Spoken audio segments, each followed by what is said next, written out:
Welcome to Roadside Notes. I'm Christopher, the Route 66 chaplain, and these are the readings from the Faith and Good Courage Journal found at faithgoodcourage.com. Stories from and for the road, a little grace for the miles ahead, and reminders that hope still travels with us. This journal, What the Road Taught Me, is from my entry on July 9th, 2026.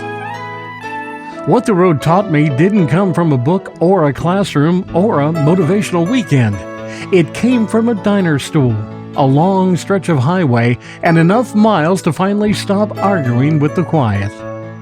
I've spent a good portion of my life on the road, not running from anything, just moving.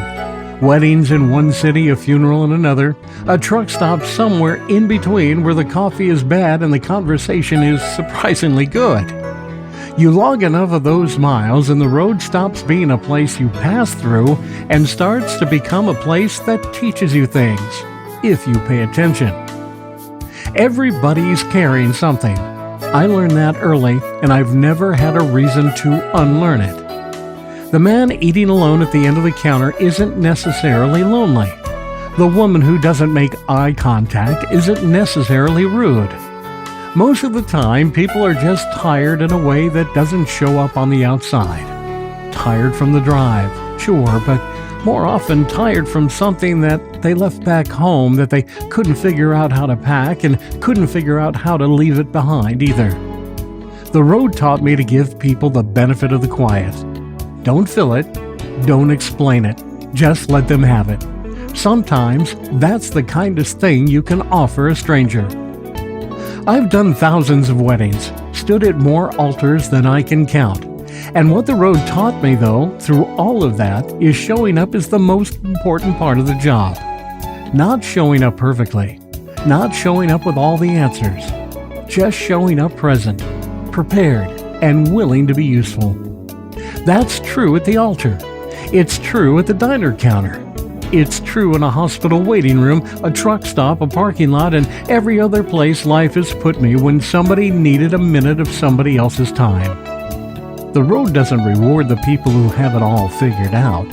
It rewards the ones who keep going anyway. There's a point on a long drive where the noise in your head runs out of things to say.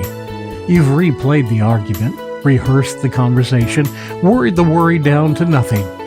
And then it gets quiet. No outside, no inside. That's where the real lessons live. Not in the loud moments, but in the quiet ones.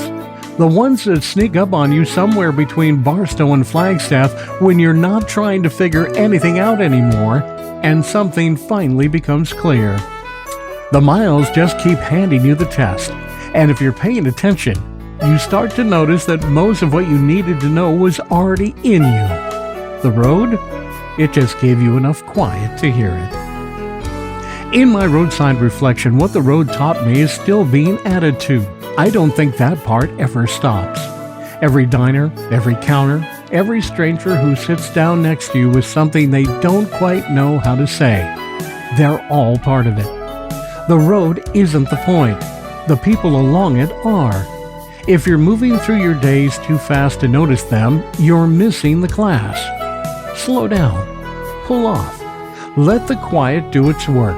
The lessons you need most have a way of showing up right where you are if you're willing to sit still long enough to receive them. Travel well, my friends. Have faith and good courage.